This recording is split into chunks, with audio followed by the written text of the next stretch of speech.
श्री शिवाय नमस्तु भयम। दोस्तों, जैसा कि आप सभी लोग जानते हैं कि 23 जुलाई 2026 यानी गुरुवार को पड़ रही है आषाढ़ मास की शुक्ल पक्ष दशमी तिथि। और दोस्तों, यह वो तिथि है जो आषाढ़ मास में पड़ने वाली सबसे बड़ी तिथि है, क्योंकि यह गुरुवार के दिन पड़ रही है और इसका बहुत ही बड़ा और विशेष महत्व होता है। पूज्य गुरु जी ने कहा है कि अगर कभी भी मौका लग जाए और आषाढ़ महीने की दशमी तिथि गुरुवार को पड़ जाए तो आप लोगों को 7 चने की दाल वाला उपाय तो अवश्य ही करना चाहिए। इन दोनों का संयोग बहुत ही कम आता है। इसी के साथ में गुरु अपनी शिव पुराण कथा में बताया है कि इस दिन आपको 7 चने की दाल वाला उपाय तो आपको अवश्य ही करना चाहिए, क्योंकि ऐसा दिन पूरे साल में सिर्फ एक ही बार आता है। और दोस्तों, आप सभी लोग जानते हो कि गुरुवार दशमी तिथि का अगर सबसे बड़ा कोई उपाय है तो वो 7 चने की दाल वाला उपाय है। तो दोस्तों, गुरुवार दशमी तिथि के दिन आप लोगों को इस 7 चने की दाल वाला उपाय को जरूर करना है। बहुत लोग होंगे जिन लोगों ने इस उपाय को ना किया हो, मतलब पूरा साल निकल गया, उन्होंने किसी भी दिन इस 7 चने की दाल वाला उपाय को ना किया हो। पर दोस्तों, आपके पास एक आखिरी मौका बचा हुआ है जो कि 23 जुलाई गुरुवार दशमी तिथि के दिन है। इस दिन आप लोगों को इस वाले उपाय को जरूर कर लेना है। भले ही आपने पूरे महीने भर इस उपाय को ना किया हो, पर अगर आपने इस आषाढ़ महीने के गुरुवार दशमी तिथि के दिन अगर इस वाले उपाय को कर लिया तो आपको इस उपाय को करने का वह फल मिलेगा जिसकी आपने कभी कल्पना भी नहीं करी होगी। इसीलिए आप लोग इस वाले उपाय को एक बार जरूर कर लेना है, ताकि आप लोगों के हाथ से यह मौका ना जा सके और आपको इस उपाय को करने का फल मिल सके। दोस्तों, यह उपाय पंडित जी ने अपनी अभी की ही श्री शिव महापुराण की कथा में बताया है जी। इस उपाय को आज हम आपको बहुत अच्छे से समझाने वाले हैं। इस वीडियो को देखने के बाद इस उपाय को समझने के आपको कोई और वीडियो को देखने की जरूरत नहीं पड़ेगी। तो चलिए दोस्तों, उपाय को शुरू करते हैं। देखिए, ये इस आषाढ़ महीने के गुरुवार दशमी तिथि के दिन ये इतना खास होता है, इतना महत्वपूर्ण होता है। देखा गया है कभी कभी बड़े बड़े पूजा पाठ अनुष्ठान से जो मनोकामना पूर्ण नहीं होते, वो आषाढ़ महीने की गुरुवार दशमी तिथि के दिन एक छोटे से उपाय करने से ही आपकी मनोकामना पूर्ण हो जाती है। और बहुत सारे ने इस उपाय को किया भी है और उनको इस उपाय को करने का फल भी जरूर मिला है। अगर आप लोग भी इस उपाय को करना चाहते हैं तो आप इस उपाय को पहले अच्छे से समझ लेना, सुन लेना, उसके बाद करना। आपको इस उपाय का फल जरूर मिलेगा।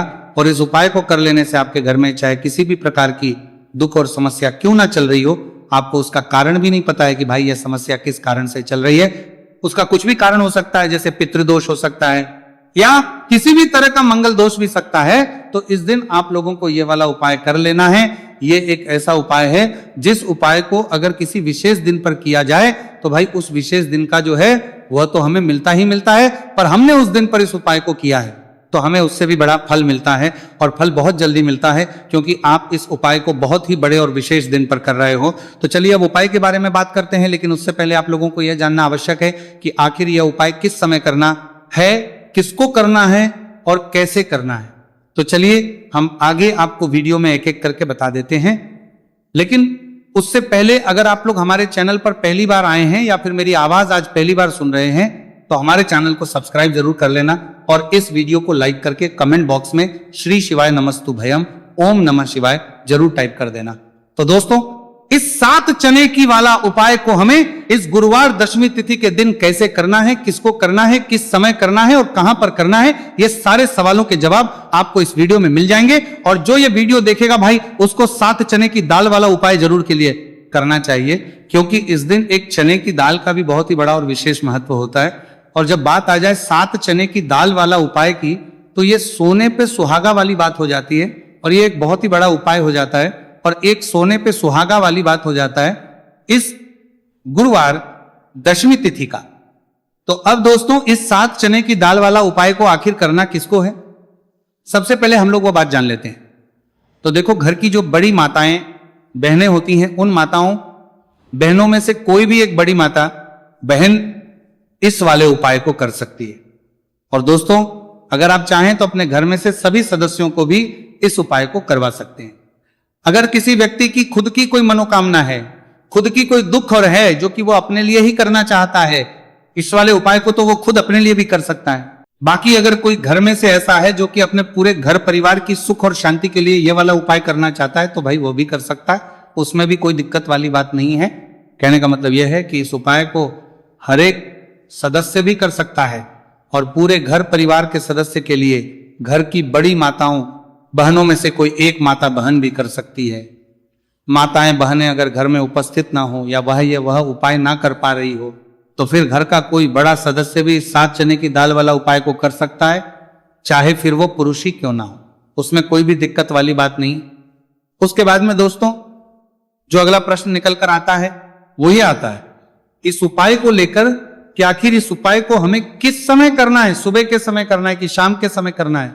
तो देखो, इस वाले उपाय को आप लोग सुबह के समय भी कर सकते हो और शाम के समय प्रदोष काल में भी करते हो। अब अगर आप पूछो कि भाई सबसे उत्तम समय कौन सा रहेगा इस 7 चने की दाल वाला उपाय को करने का, तो हम आपसे बस यही कहेंगे कि इस उपाय को आप सुबह के समय करेंगे तो ज्यादा बेहतर होगा। बाकी अगर प्रदोष काल शाम के समय भी करेंगे तो भी अच्छा होगा, उसमें कोई भी दिक्कत वाली बात नहीं है।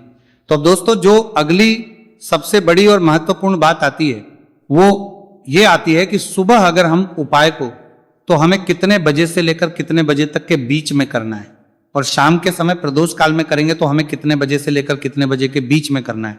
तो देखो, सुबह जितनी जल्दी हो सके आप उपाय को करने की कोशिश करना। बाकी अगर किसी कारणवश लेट भी हो जाओ, थोड़ी देर भी हो जाए, तो 10 या 11 बजे तक भी आप उपाय कर लेना, पर 12 बजे से ज्यादा देरी ना हो। ठीक है, इस बात का ध्यान रखना। उसके बाद दोस्तों अगर शाम के समय प्रदोष काल की बात करें, प्रदोष काल का जो समय है होता है वो शाम के 6 बजे से शुरू हो जाता है। मतलब शाम के 6 बजे से लेकर 7 बजे के बीच का जो समय होता है यह समय प्रदोष काल का समय होता है। तो आप इस उपाय को 7 या 8 बजे के बीच में भी कर सकते हो। मतलब शाम के 6 बजे से रात 8 बजे के बीच में आप कभी भी इस वाले उपाय को कर सकते हो, उसमें कोई भी दिक्कत वाली बात नहीं। चलिए जानते हैं उस विशेष उपाय के बारे में। देखिए दोस्तों, पूज्य गुरु जी की कथा के अनुसार ही इस उपाय को आपको बहुत ही विस्तार से समझाने का प्रयास करेंगे, लेकिन उससे पहले वीडियो को लाइक करें। देखिए, इस वीडियो में हम पूज्य गुरु जी द्वारा बताए गए 3 सबसे अचूक उपायों के बारे में जानेंगे, जो आपको सिर्फ और सिर्फ गुरुवार की चतुर्दशी की तिथि पर ही करने हैं। पूज्य गुरु जी ने बताया है कि जो भी व्यक्ति इन उपायों को कर लेता है उसके जीवन से समस्त परेशानियां दूर हो जाती हैं। तो चलिए जानते हैं गुरु जी द्वारा बताए गए पहले खास उपाय के बारे में। देखिए, गुरु जी ने बताए हैं कि गुरुवार के दिन किया जाने वाला यह उपाय सबसे सर्वश्रेष्ठ है। इस उपाय के लिए आपको मात्र 1 लोटा शुद्ध जल लेना है। जल आपको तांबे के पात्र के अंदर लेना है। इसी के साथ में आपको मात्र 1 गुड़ का टुकड़ा लेना है, और इसी के साथ में आपको लेनी होगी 7 की दाल। देखिए, चने की दाल को लेते समय ध्यान रखना है कि यह खंडित नहीं होनी चाहिए। ये चने की दाल जब भी हम गुरुवार के दिन शिवलिंग पर अर्पित करते हैं तो इससे हमारे जीवन के बड़े से बड़े संकट समाप्त होते हैं। अगर हमारे हाथ में धन प्राप्ति की लकीरें नहीं, अगर हमारे जीवन में दुर्भाग्य के अलावा कुछ है ही नहीं, तो गुरुजी ने कहा है कि हम इस व्यासपीठ से आपको यकीन दिलाते हैं कि गुरुवार के दिन जब भी आपकी दाल वाला ये उपाय करते हैं तो इससे महादेव आपके हाथ की लकीरों को भी परिवर्तित कर देते हैं। तो दोस्तों ये तीनों ही सामग्री लेकर के आपको पहुंच जाना है भगवान शिव के मंदिर में। देखिए, गुरुजी ने बताया है कि इस उपाय को आप सुबह से लेकर के शाम तक किसी भी समय कर सकते हैं। देखिए, शिव मंदिर पहुंचने के बाद आप जो 1 गुड़ का टुकड़ा लेकर के गए हैं, सबसे पहले तो आपको उसे जल के पात्र के अंदर डाल देना है, और आपको महादेव का स्मरण करते हुए ये 1 लोटा जल धीरे धीरे शिवलिंग पर अर्पित करते जाना है। साथ ही साथ आपको श्री शिवाय नमस्तु भयम इस मंत्र का भी जाप करते रहना है। कम से कम 11 बार आपको इस मंत्र का जाप अवश्य करना है।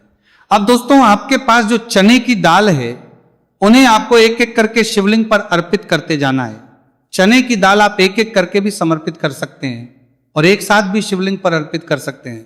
देखिए, चने की दाल को समर्पित करने के बाद आपको बृहस्पति शवर महादेव से प्रार्थना कर लेनी है कि हमारे जीवन में जो भी संकट समस्या चल रही है, हम जो भी कार्य करते हैं उसमें हमें बार बार असफलता मिलती है, रुकावटें संकट जीवन में लगातार बने हुए हैं, चारों तरफ से सिर्फ और सिर्फ निराशा ही हाथ लग रही है, तो अपने दुर्भाग्य को दूर करने के लिए आपको बृहस्पति शवर महादेव से प्रार्थना कर लेनी है।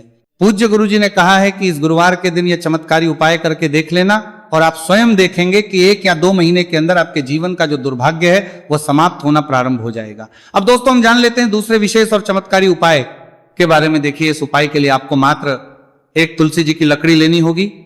अगर आपके पास पहले से ही तुलसी जी की लकड़ी है तो उसका उपयोग आप कर सकते हैं, और यदि आपके घर में तुलसी जी का पौधा सूखा हुआ है तो वहां से भी आप तुलसी जी की मात्र 1 लकड़ी ले सकते हैं। देखिए, इस उपाय के लिए आपको मात्र 1 मिट्टी का दीपक लेना है। इसमें आपको शुद्ध घी का प्रयोग करना है, और इस दीपक के अंदर आपको ये जो तुलसी जी की लकड़ी है इसे रख देना है। इस लकड़ी को आपको पूरा घी के अंदर डुबो देना है, चारों तरफ अच्छे से घी लगा देना है और आपको इस दीपक के अंदर इस लकड़ी को रख लेना है।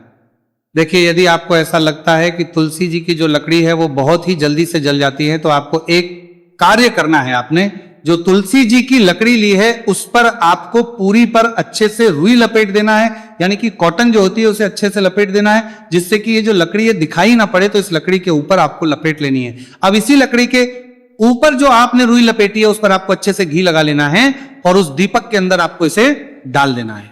अब देखिए, इस दीपक को आप भगवान विष्णु के वहां पर भी प्रज्वलित कर सकते हैं, या फिर भगवान विष्णु के किसी भी स्वरूप के सामने आप इसे प्रज्वलित कर दिया है सकते हैं, या फिर आपके घर में जो माता तुलसी जी का पौधा है वहां पर भी इस दीपक को आप प्रज्वलित कर सकते हैं। पूज्य गुरु जी ने कहा है कि जो भी व्यक्ति इस 23 जुलाई 2026 गुरुवार की दशमी तिथि पर यह तुलसी जी की लकड़ी का दीपक प्रज्वलित कर देता है तो उसके जीवन में कभी भी धन संपदा की कमी नहीं होती है।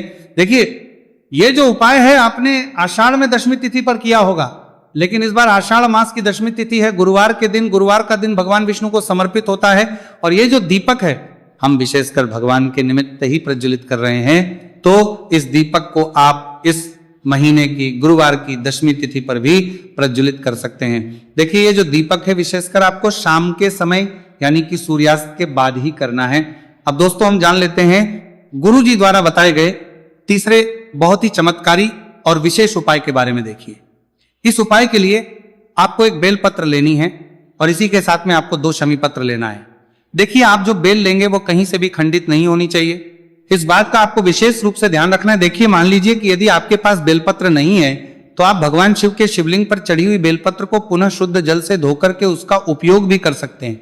इसी के साथ में आपको मात्र थोड़ा सा लाल चंदन लेना होगा। देखिए, सभी सामग्री लेकर के अब आपको पहुंच जाना होगा भगवान शिव के मंदिर में। देखिए, भगवान शिव के मंदिर में पहुंचने के बाद आपके पास जो एक बेलपत्र है उसकी चिकनी साइड में आपको देखिए, आप सभी को पता है कि बेलपत्र में 3 पत्तियां होती हैं। तो बेलपत्र की जो ऊपर वाली बड़ी पत्ती होती है और नीचे वाली जो 2 छोटी पत्तियां होती हैं उसकी चिकनी साइड पर आपको, यानी कि जो छोटी पत्तियां होती हैं वहां पर आपको एकाएक शमी पत्र जो आप लेकर आए हैं उन्हें छोटी पत्तियों के ऊपर रख देना और इन्हीं शमी पत्र के ऊपर आपको लाल चंदन की एक एक बिंदी लगा देनी है। अब आपको ये जो बेलपत्र है इसी प्रकार से शिवलिंग पर अर्पित कर देनी है, लेकिन आपको बेलपत्र को समर्पित करते समय गतिमान का नाम लेना है। देखिए, गतिमान जो है वह हनुमान जी के छोटे भाई हैं और पूज्य गुरु जी ने बताया है कि गतिमान का नाम लेकर ही आपको यह उपाय करना है, क्योंकि आपके शरीर के जो भी रोग हैं उन्हें भगवान गतिमान दूर करने वाले। इस उपाय को करने के बाद आपकी जो भारी से भारी बीमारी है वह भी भगवान गतिमान की कृपा से दूर होने वाली है। देखिए, बेलपत्र की 2 छोटी पत्तियों पर आपने एक एक चमी पत्र रखा, उनके ऊपर आपने एक एक लाल बिंदी लगाई हुई है चंदन की। तो इसी प्रकार से आपको यह बेलपत्र शिवलिंग पर अर्पित कर देना है। भगवान गतिमान का स्मरण करते हुए, गतिमान भगवान का स्मरण करते हुए आपके शरीर में या फिर आपके घर किसी भी सदस्य के शरीर में जो भी रोग हैं उस रोग को दूर करने के लिए आपको भगवान से प्रार्थना कर लेनी है और फिर आपको वापस अपने घर आ जाना है। देखिए, इस उपाय के लिए गुरु जी ने कोई भी निश्चित दिन निश्चित समय नहीं बताया है, तो इस उपाय को आप किसी भी दिन कर सकते हैं। आप लगातार इस उपाय को किसी भी दिन कर सकते हैं और हफ्ते में केवल एक दिन भी कर सकते हैं। गुरु जी ने कहा है कि यदि आपकी सलो पुरानी बीमारी है वह भी भगवान गतिमान की कृपा से दूर हो जाएगी। तो दोस्तों, इस प्रकार से आज के इस वीडियो में हमने आपको गुरुवार की इस दशमी तिथि पर किए जाने वाले 3 बहुत ही चमत्कारी उपाय बताए हैं। जो भी आपके लिए उचित है, सरल है, उसे आप कर सकते हैं। तो दोस्तों, ये थे पूज्य गुरु जी द्वारा बताए गए कुछ बहुत ही खास उपाय। अगर आपको जानकारी अच्छी लगी हो तो वीडियो लाइक करिएगा। मिलते हैं फिर एक नए वीडियो के साथ। श्री शिवाय नमस्तुभयम्।